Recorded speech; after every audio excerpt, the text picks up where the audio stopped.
Kalau tolong menolong kenapa ada hitung-hitungannya? Gue suka bilang gini, asuransi itu sedekah yang pakai ilmu aktuari.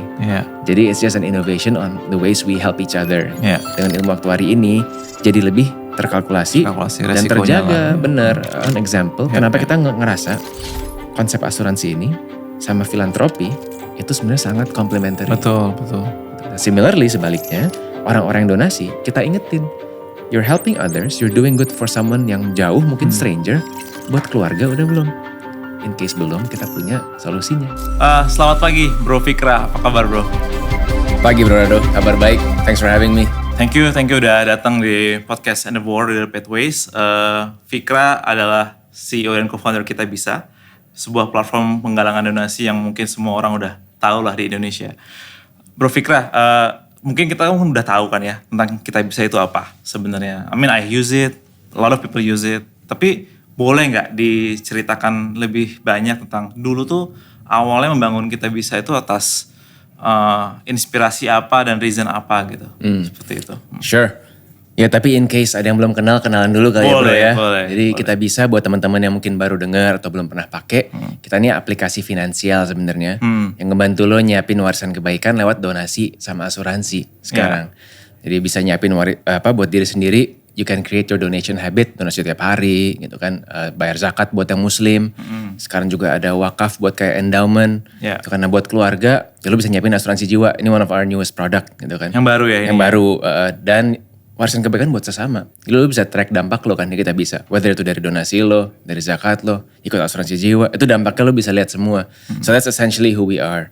But back then when we started, emang inspirasinya itu dari platform crowdfunding di luar.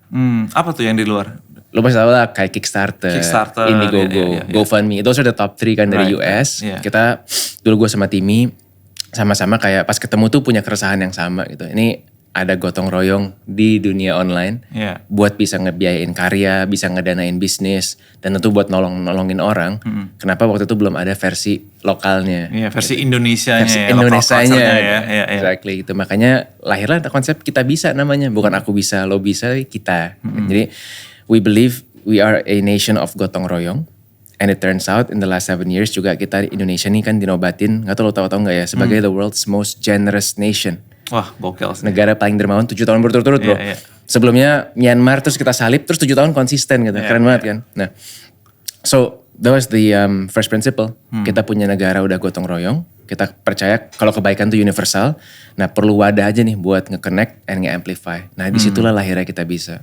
I see. Tapi goal di awalnya adalah cost-nya atau tujuannya penggalangan donasinya itu untuk purpose apa? Yang waktu itu kalian lihat sebenarnya intentnya orang Indonesia itu memang untuk pengen melakukan donasi. Apakah emang hanya untuk sedekah, zakat atau kalau sekarang kan lebih banyak variasinya ya. Ada campaign, ada mungkin bangun masjid, bangun sekolah dan lain-lain. Tapi awalnya itu early inception-nya itu orang mau melakukan donasi di Kita Bisa itu untuk tujuan apa? Jadi ini strategi sesuai nama kan, bisa apa Fik? Bisa apa aja di awal gitu kan. Jadi di awal kita intentionally ngebuka berbagai kategori gitu ya. Yang mungkin paling intuitif ngebantu sosial. Jadi dulu program sosial dari awal sudah ada.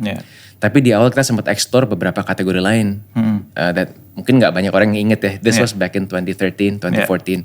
Kita coba ke kayak karya, seni, kreator, bahkan bisnis.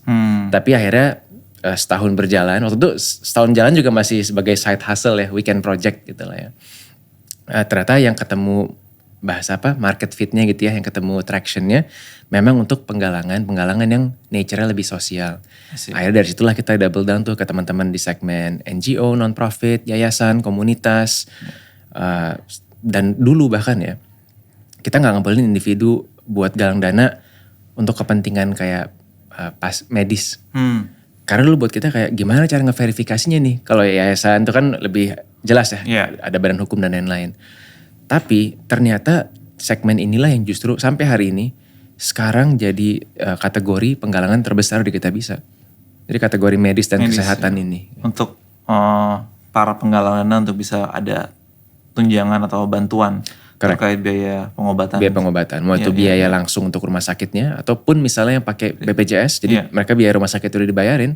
Ini banyak pasien-pasien yang dari daerah. Jadi kalau treatment tuh mereka harus ke Jakarta atau kota besar lain kayak Bandung, dan itu ada biaya-biaya operasionalnya. Dan ini terutama dari teman-teman mungkin dari kalangan yang ekonomi lebih lemah ya. Disitulah akhirnya platform kita bisa menjadi salah satu solusi mereka bisa dapat pendanaan dan harapan sembuh. Iya.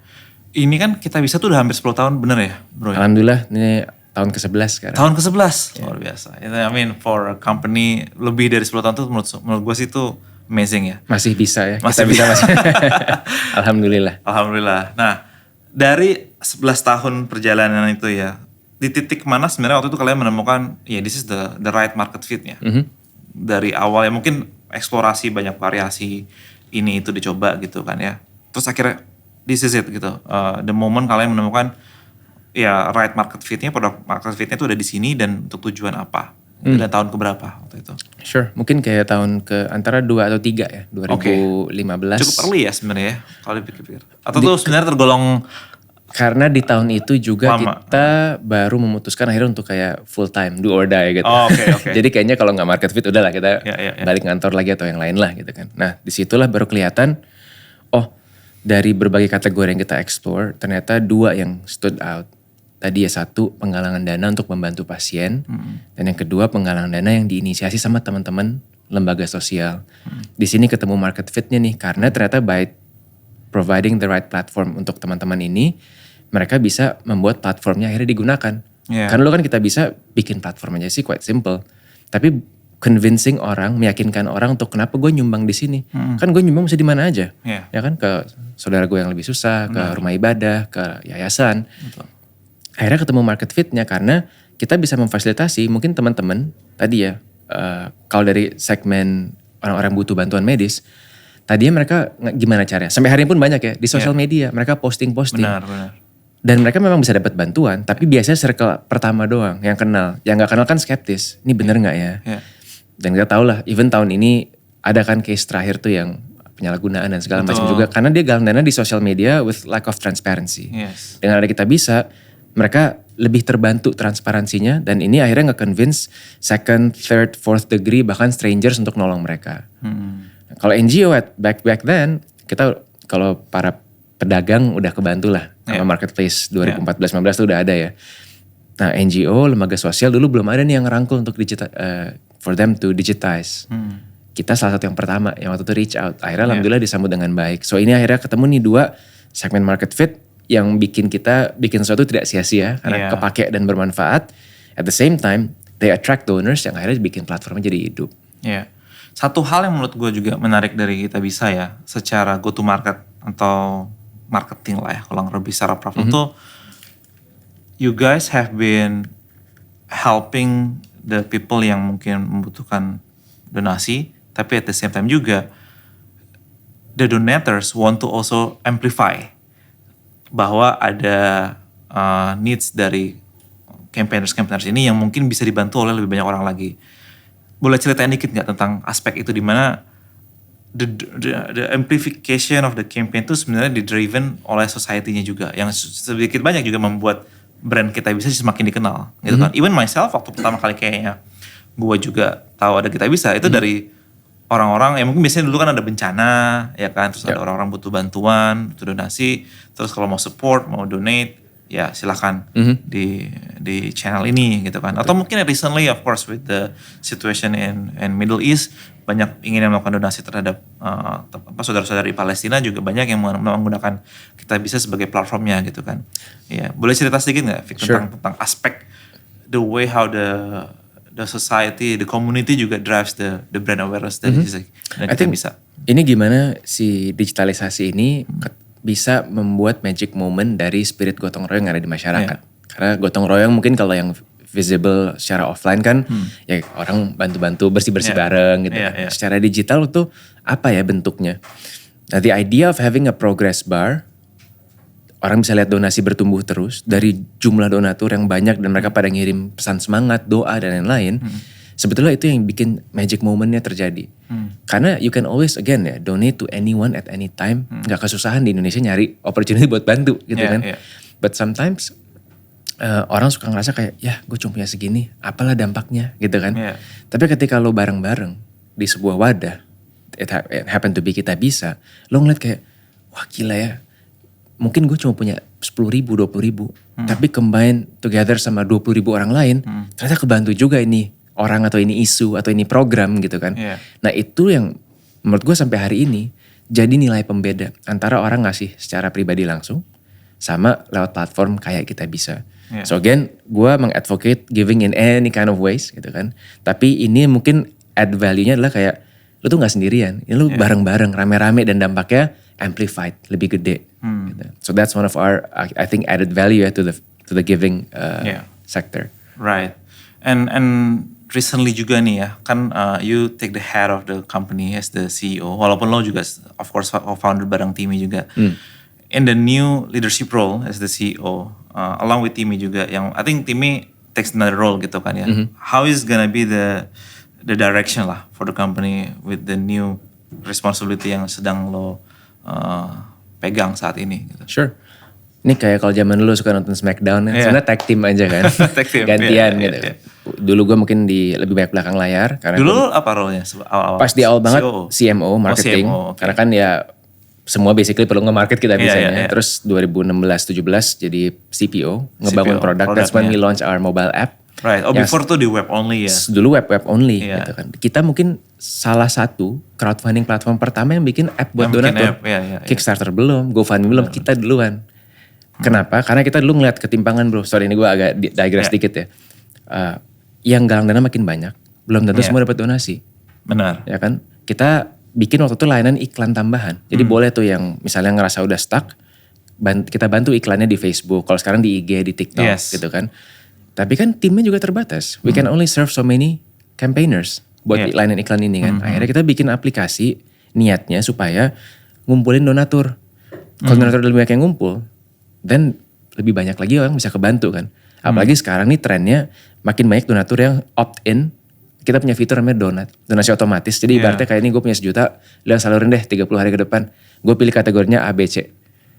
Jadi kita akhirnya bisa lebih diversify orang-orang yang kebantu. Kalau enggak, dan gue yakin lu pasti pernah ke expose iklan Kita Bisa gak? Oh iya, cukup sering sebenarnya. Cukup sering ya.